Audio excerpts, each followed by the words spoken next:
This is breaking news. Mayor de Blasio is giving an update on the coronavirus pandemic in New York City. Let's go to that now. Hear better and better news about the vaccine. FDA has now released its analysis, which is a very positive one. This is being reviewed now further by FDA and CDC, but the good news is we see very promising results. And I want to emphasize to all New Yorkers, we're not just leaving it to Washington. Our extraordinary health department, our whole healthcare team is constantly analyzing the data as well related to the vaccine, and we like what we see. And we are working every day to perfect the rollout plan because as the vaccine arrives, the goal is to get it to move quickly. And our health department is very well poised to do that because we have an extraordinary history of ensuring that New Yorkers are vaccinated over decades and decades. Our health department has led the way in making sure that people get the protection they need. So here to give you an update, a lot of new information that will be, I think, very helpful to understand how the vaccination effort's going to go and why we have confidence in the vaccines that are emerging. Our Health Commissioner, Dr. Dave Choksi. Thank you so much, Mr. Mayor. Well, yesterday we truly saw a shot heard around the world as the United Kingdom's Margaret Keenan received the world's first approved COVID vaccine. We should all be inspired by her words afterwards. If I can do it, well, so can you. Every moment like this one represents a step forward in New York City and beyond, and I want to give everyone an update on what we can expect in the days ahead. Yesterday, the FDA made public the data Pfizer provided in their emergency use authorization application, which offers promising information about the safety and efficacy of the Pfizer vaccine. The new COVID-19 mRNA vaccines, like the Pfizer vaccine, teach our cells how to build immunity to the virus that causes COVID-19. mRNA does not affect or interact with a person's DNA, and the cell breaks down and gets rid of the mRNA as soon as it is finished using that information. Here are a few things that we've learned about the Pfizer vaccine. First, the vaccine is moderately effective within 10 to 14 days of the first dose, which is good news. But the second dose remains very important because the two-dose vaccine is what was tested and found to be highly effective, that's that 95%, at preventing COVID-19. Second, the Pfizer vaccine worked across adult age groups, ethnicities, and people with underlying medical conditions such as diabetes, obesity, and high blood pressure who participated in the trials. Third, there were side effects, but they were mild to moderate. They were more common after the second dose, and they generally lasted 1 to 2 days. The most common side effects included pain at the injection site, fatigue, and headache. We will continue to update New Yorkers about this so that they know what to expect with the vaccination. Now, over the next several weeks, there will be a lot of movement with the vaccine rollout. Tomorrow, an independent FDA advisory committee is scheduled to discuss authorization. The FDA could issue an emergency use authorization as soon as Saturday. And if so, on Sunday, a CDC advisory committee will also meet and vote on clinical guidance to accompany the vaccine rollout. If all goes according to plan, the first doses of the Pfizer vaccine would arrive in New York City as soon as next Tuesday on December 15th. Next week, a similar process will unfold for the Moderna vaccine, which could arrive a week or two after the Pfizer vaccine. Preparations are already underway to vaccinate our healthcare workers who are at the highest risk of exposure. We will also give priority to long-term care facility staff and residents. And in partnership with hospitals and clinicians, we are ensuring our systems are ready. We conducted a successful trial run of the entire COVID vaccine ordering process with Bronx Care, from submitting the order all the way to the facility confirming receipt of the test package. As we move forward with the COVID-19 vaccine in the coming weeks, we will keep New Yorkers informed. We will post vaccine information as we have it on the Health Department website at nyc.gov/COVID vaccine. The vaccine is one step to protect New Yorkers, especially the healthcare heroes who have been tireless in keeping our friends, neighbors, and family members alive. I remember joining rounds with the teams on the Elmhurst COVID wards back in March, and in the Bellevue ICUs in April as well. And it gives me hope that those extraordinarily dedicated colleagues will soon receive the vaccine. This remarkable scientific breakthrough also reminds me of the everyday miracle of vaccination and the protection it gives us against illnesses like the flu. As you wait for the COVID vaccine, it's not too late to protect yourself and your family against influenza. Get your flu shot today. Thank you. Thank you so much, Dr. Choksi, and thank you for reminding us of the heroism of our healthcare workers and the fact that you were there at the front line in some of the places that were bearing the brunt. You understand very personally what extraordinary work our healthcare heroes did and how important it is to protect them going forward, and of course then to protect all New Yorkers. The vaccine's coming, as you can hear. Our health department's ready. And these next weeks are going to be a challenge because of the rise in cases we're seeing, but they're also going to be inspiring because we're going to see the fight back get even deeper against the coronavirus as more and more people get vaccinated. And as you heard, even the first dose has a very important impact. So there's really important news, good news here about how we fight back. But now let's talk about what we have to do even beyond the vaccine and what New Yorkers overwhelmingly have been doing: wearing the mask, practicing social distancing, avoiding gatherings, not holding those indoor gatherings, not traveling. We're going to keep talking about this throughout. But it's also important to talk about what allows you to be safe, the rules, the laws that protect you. Because look, we're saying to people, if you're sick, don't go to work. If you're sick, protect yourself and others. Get the help you need. If you need the help of our Test and Trace Corps and our Take Care initiative, it's there for you for free. We want to support people, but we also want people to know if you are sick, you should not have to fear for your job. You should not have to worry about whether your job's still going to be there or whether you can make ends meet. This is why in 2014 we passed the paid sick leave law to protect the most fundamental rights of New Yorkers, to say if you're sick or a member of your family sick, getting well really matters. We have to be there for you and support you. It can't be a choice between your health and your job, your health and your livelihood. We made that decision in 2014. It's something I'm very proud of. One of the things we did that has a lasting impact for the city. We didn't know there'd be a pandemic, but paid sick leave has taken on even greater meaning because of the pandemic. And I really want to thank everyone at our Department of Consumer and Worker Protection who took the paid sick leave law and brought it to life and continue to make sure that people's rights are acknowledged. But this takes on other greater meaning in the middle of a pandemic. Here to tell you about this effort to protect people's rights and make sure that their health care truly comes first, my great pleasure to introduce our Commissioner for the Department of Consumer and Worker Protection, Lorelei Salas. Thank you, Mayor. Good morning. And thank you for making the time today to remind New Yorkers about such a life-saving benefit. Paid sick leave law saves lives. In fact, not only did you, under your leadership, we get this great benefit for workers, but it was also expanded several times to make it one of the most broad laws in the country protecting workers. And as recent as earlier this year, the state and federal governments finally recognized how critical this law is in fighting COVID. They passed their own protections.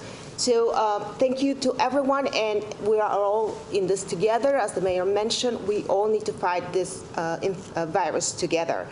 A couple of things about the paid sick law. In New York City, the law gives you 40 hours of sick leave in addition to the state and federal leave laws. That means that you first need to use the state and federal laws if you have COVID, if you have been ordered to quarantine. You do not need to use any other days. Now, the sick days under New York City are on top of that leave, and that is a very important reminder for New Yorkers.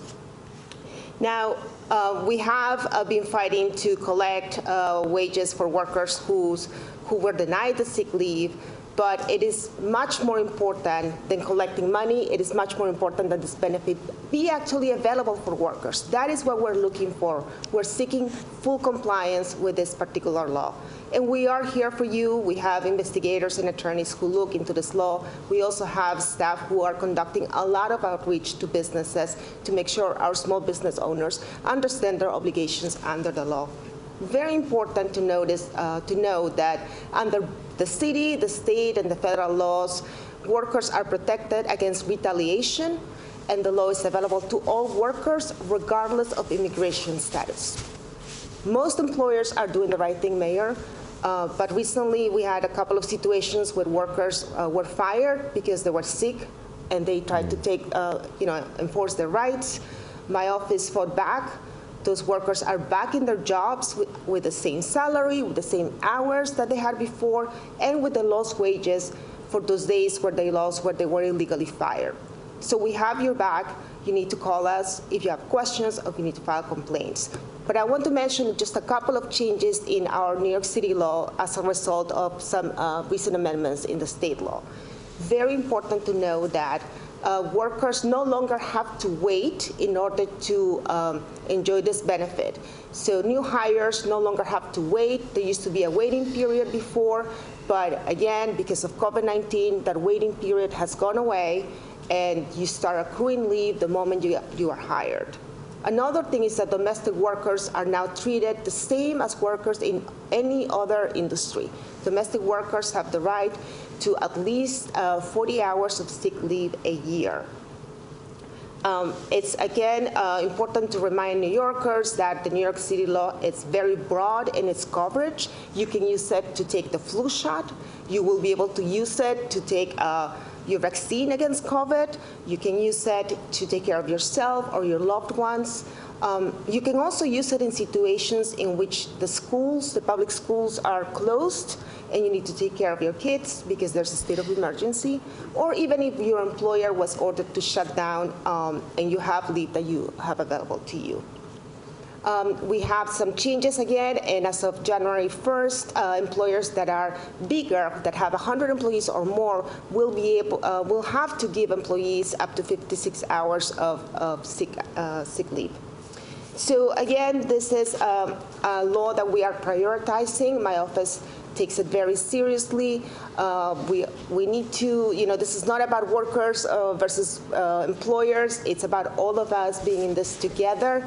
In order to have a full recovery, we want to make sure that the law is being complied with. Call us with questions, with complaints. We have information on our website in many different languages. We are hosting a lot of roundtables right now with the Chambers of Commerce and with worker organizations. You can call us at 311 and say paid safe and sick leave, or you can visit our website at nyc.gov/workers. And I just want to wish everyone the safest and healthiest holiday season. Thank you so much. Thank you, Commissioner Salas. Thank you to you and your entire team in doing extraordinary work protecting the rights of working people and consumers in this city. So thank you for that great work. And everyone, look, it's as simple as this. If you are sick, stay home. That is the best thing for you, your family, your city. We will protect your rights. If you're sick, stay home. If your child's sick, don't send your child to school.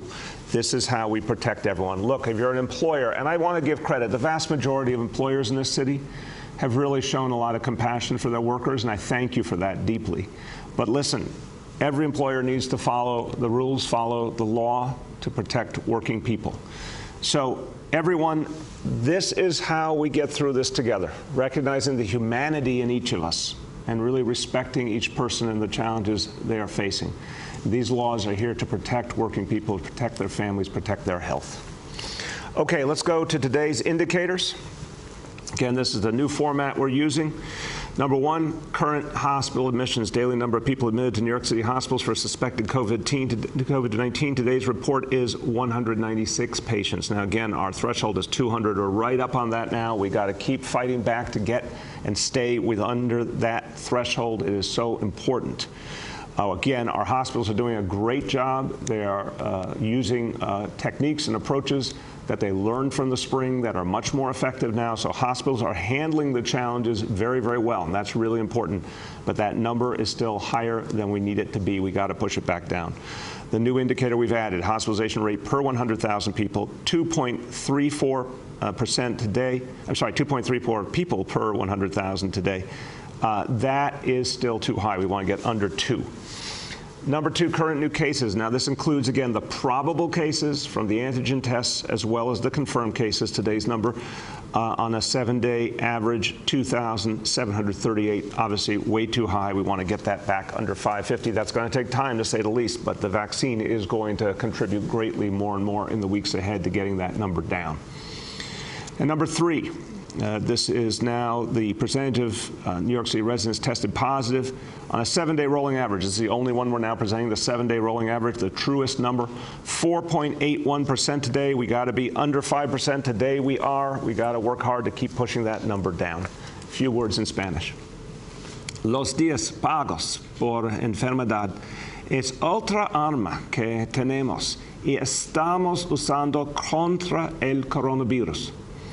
Cada neoyorquino, sin importar su estatus migratorio, tiene derecho a días pagos si está enfermo o cuidando a otros. La vacuna está cerca y sabemos que es segura, pero no debemos bajar la guardia hasta el día que la tengamos frente a nosotros. With that, let's turn to our colleagues in the media. Please let me know the name and outlet of each journalist. Hi all, we'll now begin our Q&A. With us today is Health Commissioner Dr. Dave Ptashki, Department of Worker and Consumer Protection Commissioner Lorelei Salas, and Senior Health Advisor Dr. Jay Varma. With that, we'll go to Rich Lamb from WCBS Radio. Good morning, Mr. Mayor and everybody on the call. How you doing today, Rich? I'm doing okay. So those numbers look a little bit scary, but I'm just there's kind of a story out there that hospitals are beginning to run out of space. Is that accurate? I'll say a general opening and turn to Dr. Choksi. Look, I think hospitals are handling this new wave very well. That's the most important thing to know. A lot of lessons learned from the spring, a lot of new approaches that are helping. But clearly the uptick is having an impact on them. And we're working very closely with the state to make adjustments. And I think the governor and the plan he laid out, the winter plan, one of the things I really appreciated was the focus on seeing the whole healthcare system, different hospitals working together to adjust their loads. So I think space we have, I think we have to be really smart about how each hospital gets assigned patients and the staffing needs of each hospital. Those are the areas I'm concerned about. Dr. Choksi. That's right, Mr. Mayor. I'll just add to it briefly to say, we are concerned when we see particularly the cases go up, because that does turn into hospitalizations going up as well, and we are starting to see that in our indicators. Our hospitals have been planning and preparing for months. They have surge plans that allow them to use additional space. If they need additional ICU capacity, that's part of those plans as well.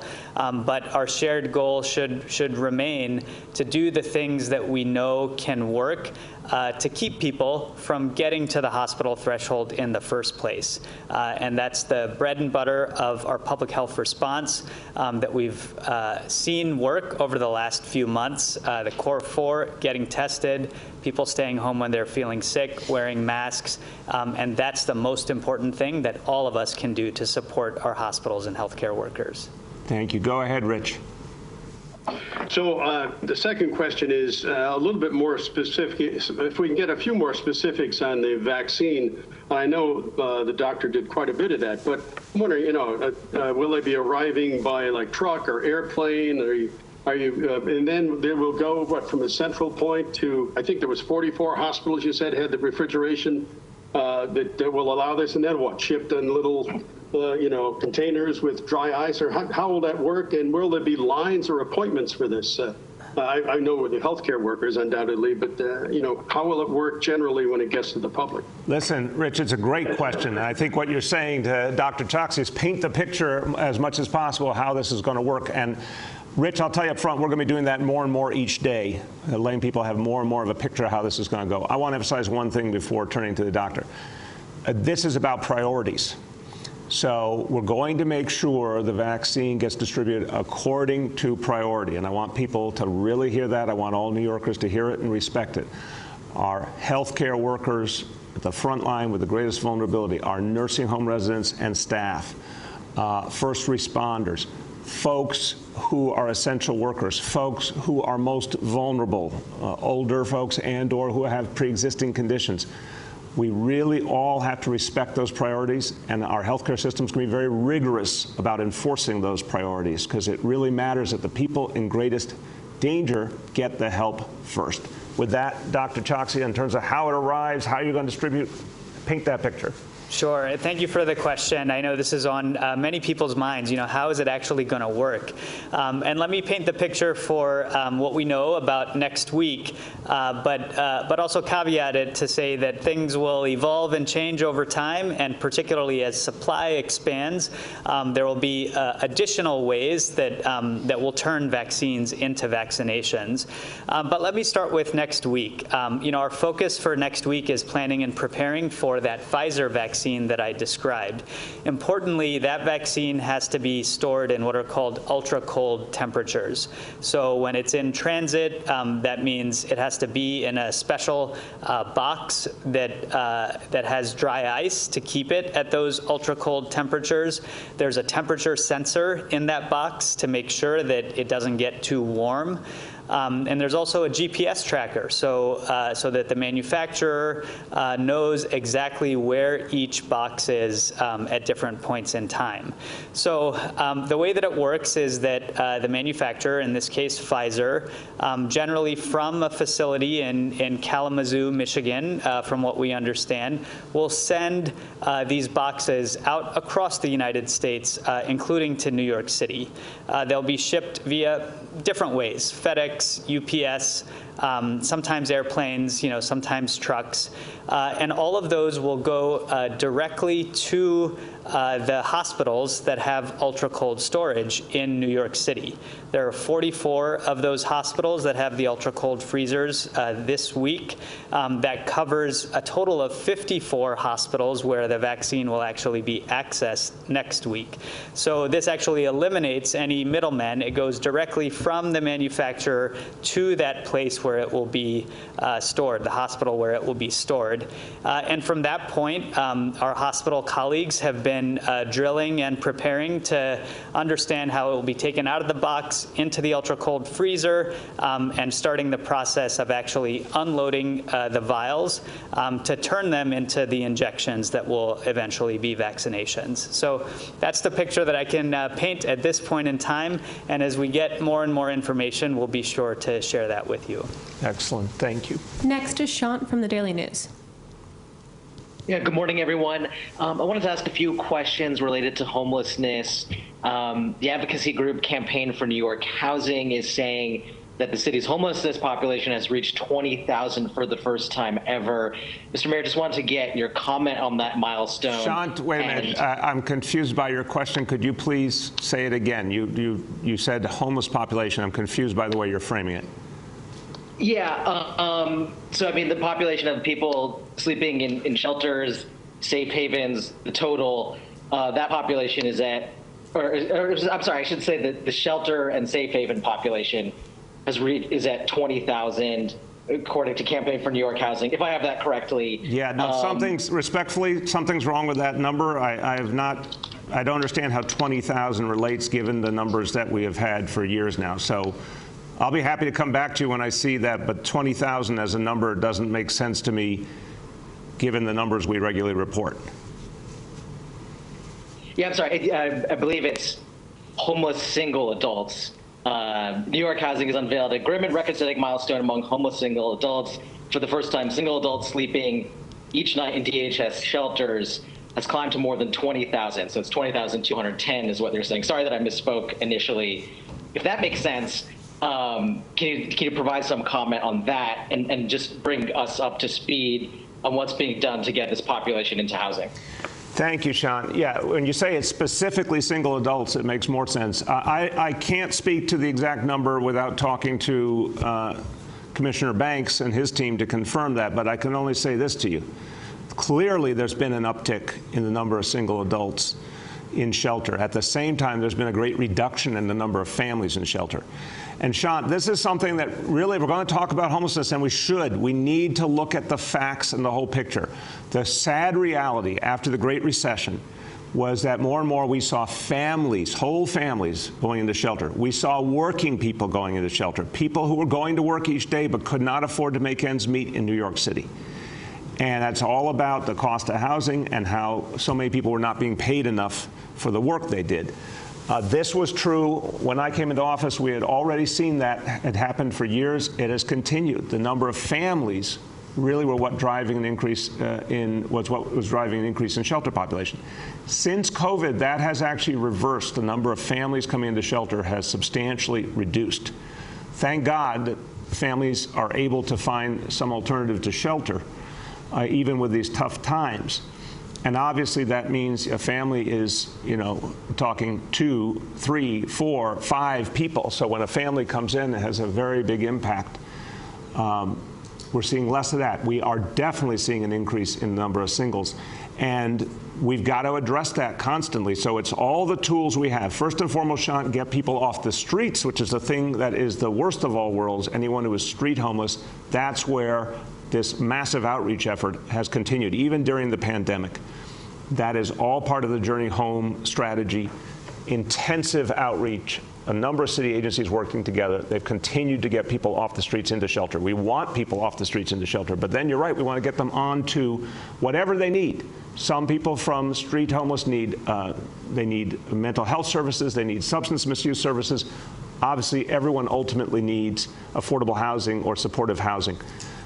Over the course of 7 years, that's 125,000 plus have gone into shelter and then to permanent affordable housing. That number continues to grow, and we will make sure it grows. So yes, more single adults, but we have a pathway to get them to affordable housing and the services they need, and we will continue to deepen that.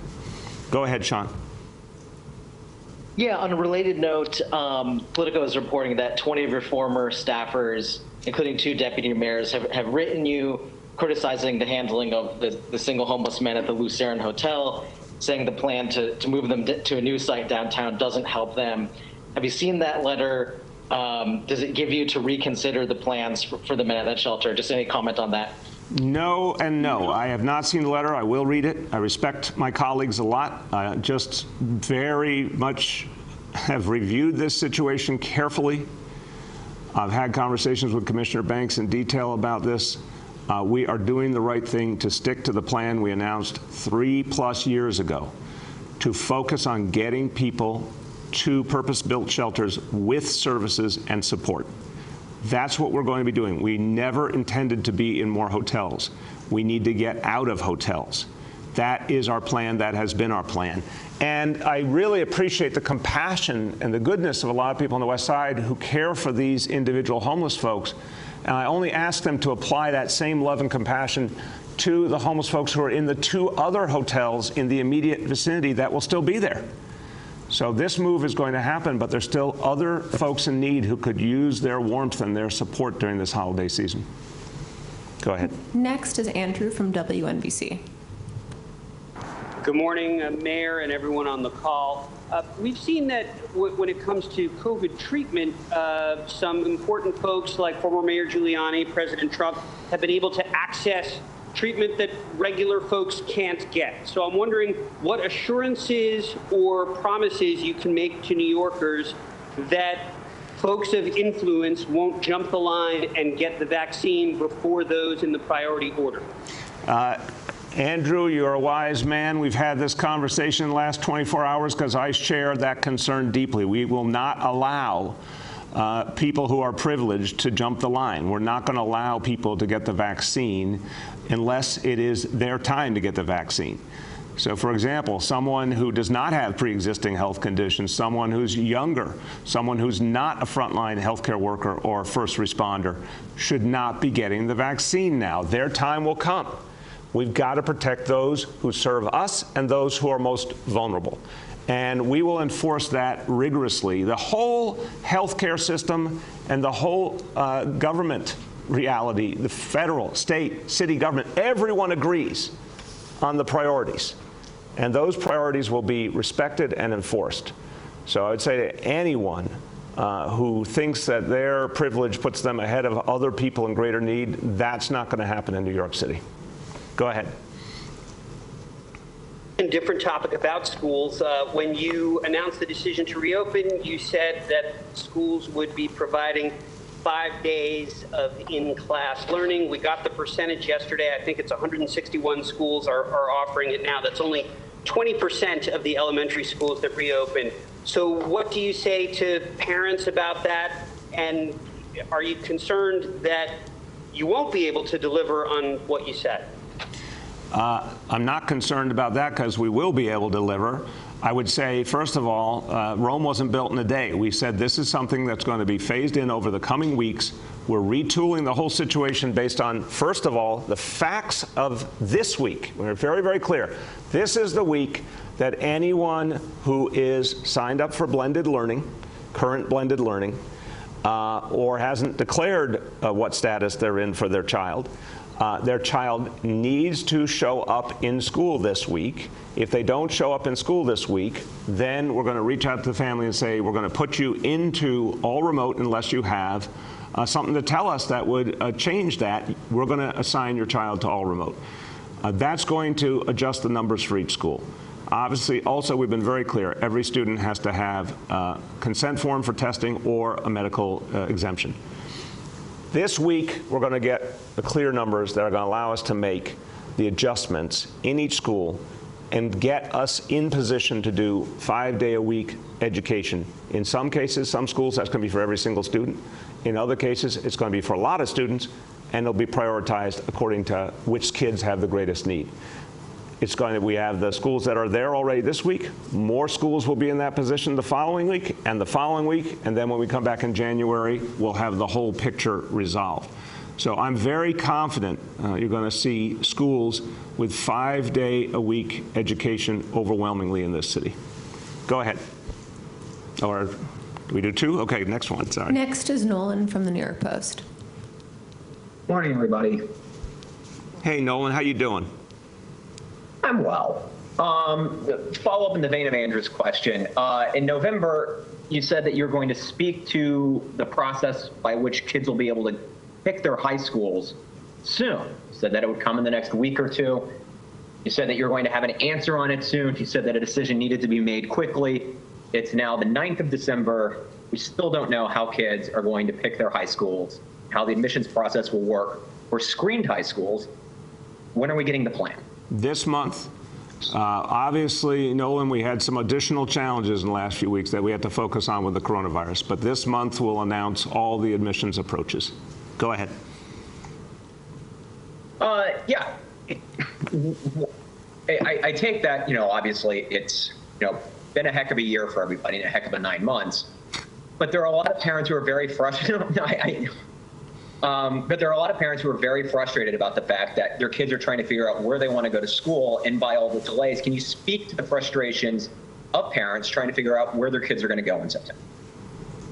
I have been through it myself in non-pandemic times, and I have to say to all parents, I understand the admissions process is filled with anxiety and concern, even when there isn't a pandemic. Of course, people are feeling so much.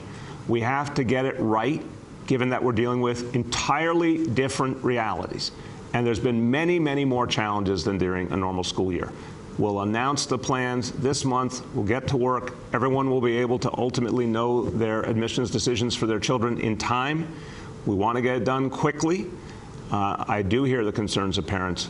We'll have the plan out this month. Go ahead. Next is Andrea from WCBS. Andrea, you there? Andrea, do we have you? Andrea, you may be on mute if you're out there. We're gonna go back to Andrea, Okay. and next we're gonna try Dan Krauth from ABC 7. Hi, Mayor. Good morning. Thank you for taking the question. My pleasure, Dan. How you doing? I'm doing well. Thank you, sir. You mentioned contact tracing earlier. We've been trying to get some contact tracing information our viewers want in regards to where is this virus spreading. For example, bars, restaurants, gyms, etc. We reached out to NYC Health and Hospitals. They referred us to the state, who then referred us back to the hospital. And this has been going on for a few weeks now. Is this information you receive on a daily basis? And why isn't this information released to the public regularly so families can help make healthy decisions? Dan, listen, I'll start and I'll turn to Dr. Choksi. I want to make sure we're clear. First of all, I'm sorry if there was any situation where the information wasn't provided to you clearly, and we'll fix that today. Dr. Long, who runs Test and Trace Corps, has spoken to this issue repeatedly right here at this table. He's talked about the thing we've seen, the most identifiable piece of the puzzle has been from travel. We've seen some situations related to indoor gatherings, some related to bars, restaurants, et cetera. But we've talked about, and the governor's talked about, the main driver appears to be family settings, multi-generational homes, family gatherings, not so much being out in community settings. However, all of this interrelates, and not all of it is perfectly traceable. When there is a specific problem, if you said, well, hey, I want to know if a bar, a restaurant, a store in my community has had a problem, you'll know it because the health department follows up on that situation, and if they determine that something has to be closed, they close it. So you know, just like we have closed schools when we determine they need to be closed individually, stores, restaurants, that's what the health department does. So Dr. Choksi, maybe you could speak to that. Sir, you covered most of the high points. Let me just add two more from my perspective. First, to build on the last thing that you said, it's exactly right. When we do investigations and we find that there are clusters, we take action. That's the most important thing, both at the level of the entity, whether it's a business or an organization, but also very importantly for the individuals who are involved, because we know what it takes to break the chains of transmission of this virus, and that's to get people to isolate and quarantine as quickly as possible and supporting them in doing that. So that's the first thing I would say. The second point is just to not, for us all to not miss the forest for the trees here with respect to the actions that we need to take. We know household spread, smaller social gatherings, larger gatherings, outdoors and indoors. These are the things that both in New York City and around the world have contributed to the spread of the coronavirus. We have to avoid those things as much as possible, but also make sure that we are wearing our masks, particularly indoors as the weather has become colder, and maintain our distance. We've said these things for months, I know, but we have to maintain discipline because we're in a riskier environment as cases increase. So it's actually the time for us to redouble our efforts in that vein. Go ahead, Dan. Mayor, what is the success rate contact tracers have had citywide? I know you mentioned a number a week ago when we spoke last, but when it comes to reaching out to people in the city? Dan, it's actually been growing. It's been a high level of success and growing. Folks are being very responsive. We'll get you the exact latest number. Dr. Long spoke to it last week, in fact, or even a few days ago. We've been really impressed. We have the biggest, strongest test and trace corps in the country. Thousands and thousands of infections have been prevented. And this is really important to understand. Test and trace is a great concept on so many levels, but let's go to the most basic impact it has. It stops infections from happening. When they go in and they determine that someplace has to be closed, that means you are stopping that chain of infection. When they help someone to safely separate from the people around them, they're stopping that chain of infection. The incredible work that's being done with Take Care to get folks into hotels or get them support so they can safely separate at home, that means they're not circulating with other folks. So Test and Trace has stopped thousands and thousands of infections from happening. We're seeing more and more New Yorkers engage Test and Trace, provide the information, help them find their contacts if they've been in close contact with someone. And, you know, it's really striking to me that people want help. We're seeing more people asking for that take care help, those hotels and those deliveries of food or medicine at home. Folks understand more and more that test and trace is there to help them, and they are engaging at a high number. But we'll get you the exact numbers.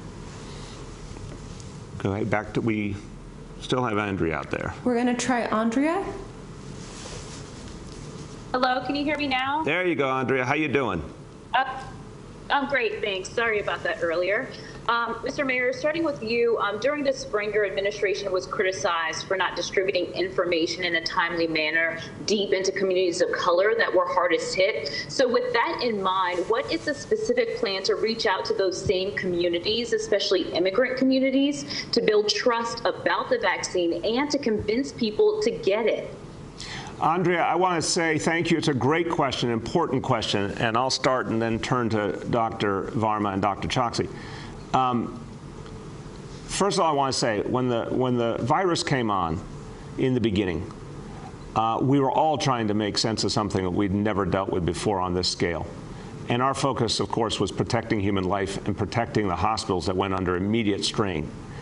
We soon learned from experience just how horrible the impact of the disease was and how much disparity was reflected in the way the disease played out in our communities. The hospitals we focused on reinforcing were also those hospitals serving communities of color, serving immigrant communities, and thank God we shored them up and provided them help so they could make it through, and they did. But we learned how important it was to go out to communities, and we started that right away, and that was one of the building blocks of the Test and Trace Corps. We now have a Test and Trace Corps of almost 5,000 people, hired from the communities most affected by the coronavirus, speaking the languages of those communities, working with community-based organizations that have the trust of the people. That's why Test and Trace has been so successful. So that point you make of how have we adjusted from what we've learned, we made those adjustments back in May and June and put this huge core out in the field, and it's had a really important impact in keeping people educated, up to date, engaging them, getting them to testing. Of course, on top of that, moving testing where it's needed most into communities need it most, and working with partners to make that happen. That's been a huge X factor here, positive X factor. So that's been the game plan. Now, making sure people trust the vaccine. It's the same basic game plan, Andrea. Heavy emphasis on being out in the communities, Test and Trace Corps, working with local healthcare providers, working with trusted community voices, working with faith leaders. But on top of that, we have some of the doubt that's been sowed about vaccines. We have to overcome that. That's going to take a lot of public information and showing people it works and showing people that other people in their community are getting the vaccine and it's helping. That's the basic game plan. Let me let Dr. Varma and Dr. Choksi jump in. Sure, I can start. Yeah, no, just to really echo what the mayor has said, we fully understand that trust is something that you earn, but that you can lose very easily, and you have to continuously work on earning it.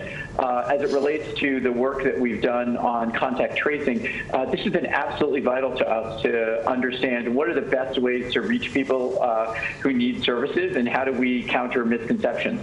We've learned that through all of our hyperlocal responses in very diverse and different communities, and we're continuing to learn with all of our partnerships that we have with community organizations. Now, vaccines is one step above that, because with a test, of course, you're just getting a specimen taken from your body. With a vaccine, people are having something put into their body to prevent infections. So we know from a long history of having a very successful vaccine program in the city that we need to continuously work with people to understand what their concerns are and speak to them honestly and frankly about how those concerns are addressed.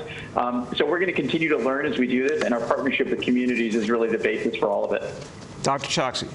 Thank you. Well, this is such an important question. And first, I just want to say, Mr. Mayor, I appreciate your commitment and your passion for this. That has been very clear in your charge to us to make equity as important a pillar as the science and the operations of turning vaccines into vaccinations. And so it will be central to everything that we do in our vaccine rollout.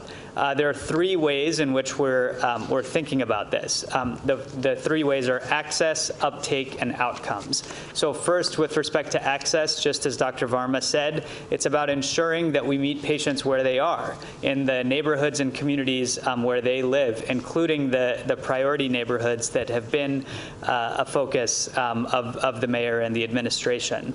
With respect to uptake, it is about making sure that we have the humility to recognize that people think about medicine and healthcare in different ways, and the humility also to rely on trusted messengers who already exist in those communities.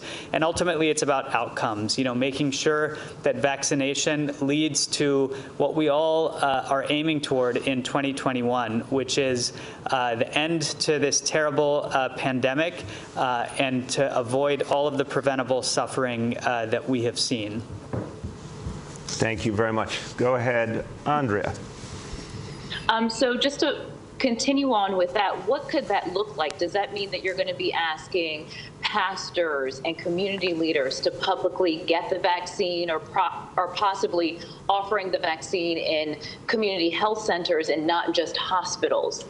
More concretely, what could that look like once it's available to the general public? I think you just described it beautifully. Yes, the answer is yes. There's going to be a heavy emphasis on working with community health providers.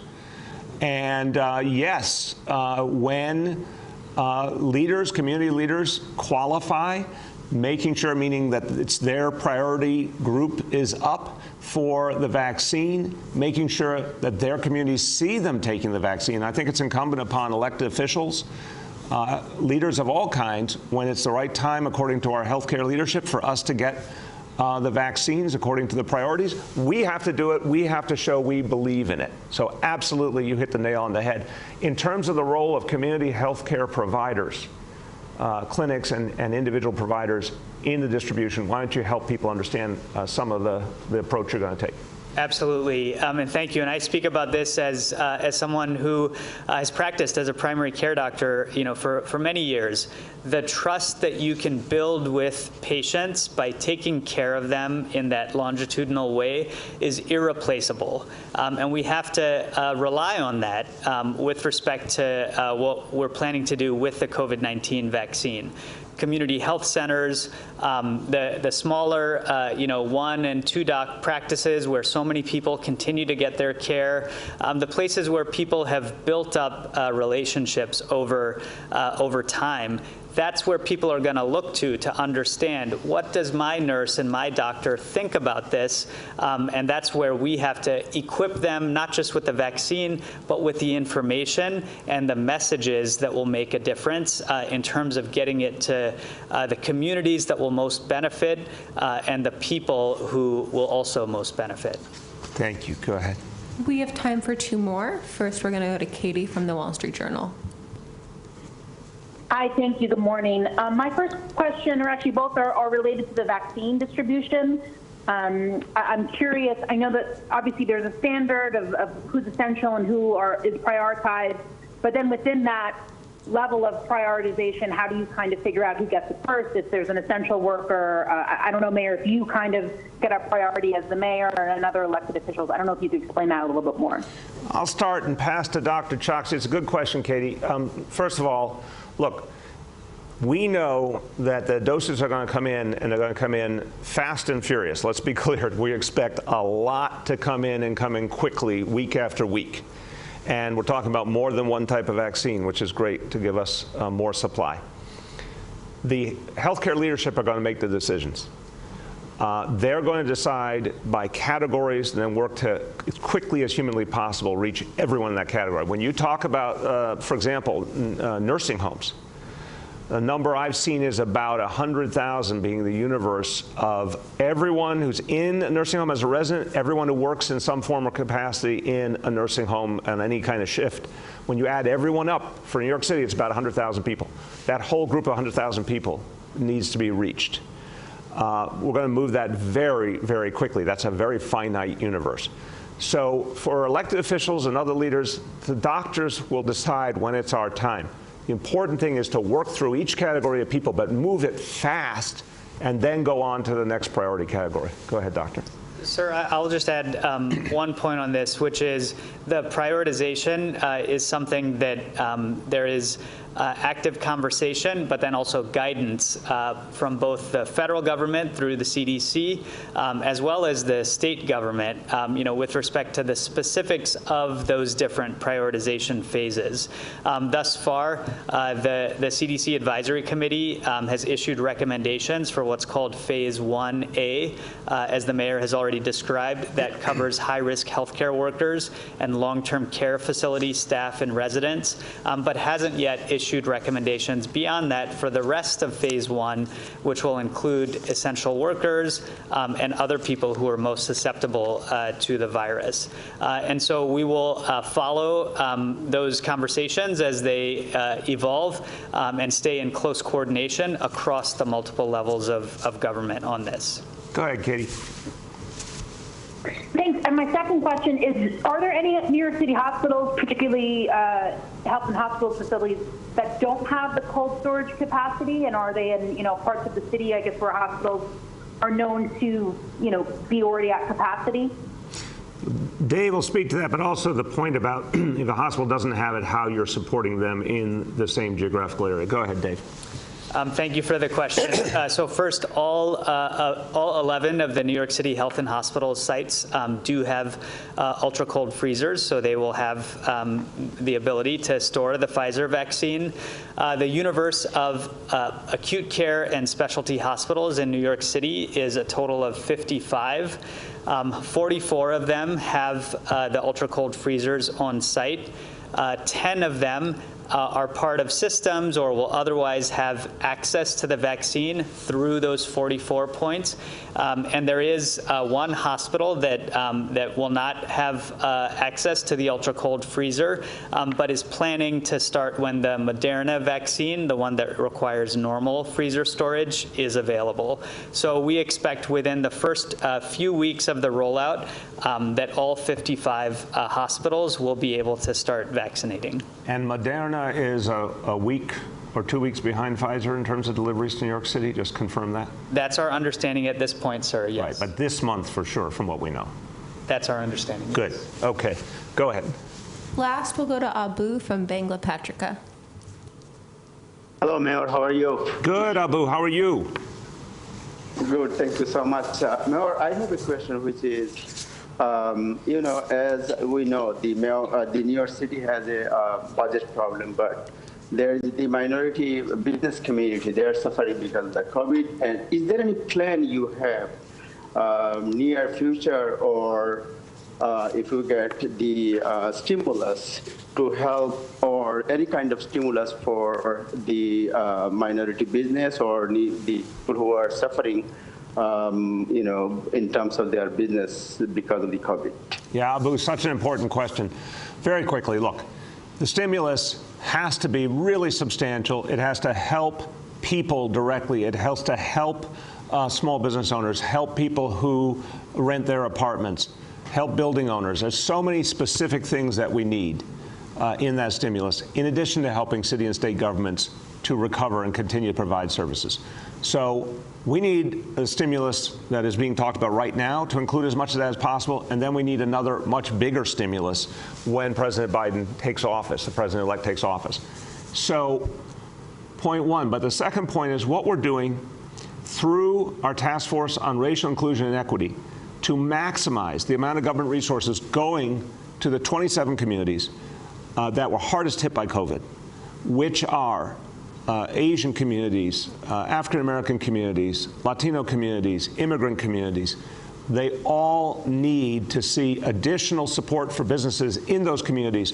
And the efforts we make through our minority and women-owned business initiatives to move government spending to where it's needed most is going to be a crucial part of that. So we have a number of things we've announced. More are coming to support those businesses and help them through to when the vaccine is fully distributed and our economy is coming back stronger. Go ahead, Abu. The second question is, still the people are dying by COVID, and the funeral is going to happen. They're having the funeral, and we are having report that the people are going to funeral, they are infecting the other people. Do you have any specific message to the people who organize the funeral, how they can handle the funeral and how they control the crowd? I'll start and turn to Dr. Choksi. Abu, listen, any family that is in pain, that is mourning, that has lost a loved one, I understand we all have that same impulse to gather together the way we normally would have. But we have to understand how much that could turn into something really bad for the people we love. And the last thing we want to do is mourn one loved one and then end up putting another loved one in danger. So what I'd say to everyone, to the funeral homes, to the houses of worship, to the families, is either hold off the memorial service until the vaccine has been distributed, or if you are going to have a service, please very, very carefully observe the social distancing and the mask wearing and keep the numbers very limited so everyone is safe. And you know that the loved one we've lost would have wanted that. They'd want everyone to be kept safe. So please follow those rules very, very carefully. Dr. Choksi, you want to add? Sir, what you said is exactly right. I'll just acknowledge what a tragic thing that families have to experience with respect to funeral services. We know this virus hitches a ride on relationships and unfortunately doesn't respect even those settings that are so tragic. Yes, the most important thing is exactly what the mayor advised with respect to how to do a service safely, which is to keep the numbers as small as possible, really limited, only to the family members that you can. Maintain very rigorous distancing of at least 6 feet and ensure that people are wearing masks at all times. Those are the ways that we can prevent more suffering from coming from those settings. Thank you so much, Doctor. Look, everyone, as we conclude today, let's be thankful that we have a scientific community and healthcare professionals who gathered together with extraordinary purpose and speed and created the vaccine we're discussing today. This really is historic. And even though we have been confronted with one of the worst crises in generations, we've been confronted with so much pain and suffering, we also have to recognize that we've seen one of the greatest responses from our healthcare community and our scientific community creating this vaccine. This is something that's going to change lives and protect people very quickly, starting this month in this city. And we should take heart from that. It's also a reminder that none of us gets there alone. We're depending on those scientists and healthcare professionals. We depended on our healthcare heroes and our first responders in the height of this crisis, and we are depending on them again. But they're also depending on us. They're depending on us to wear that mask, to practice social distancing, to avoid those indoor gatherings, to not travel for the holidays. If you honor all the people who are serving you, you can serve them by following those basic, smart guidelines and keeping each other safe. New Yorkers have done an amazing job. You really should be proud of how far we've come. One last big battle before we are able to defeat this scourge once and for all, but everyone needs to be a part of it, and I know you will be. Thanks, everybody.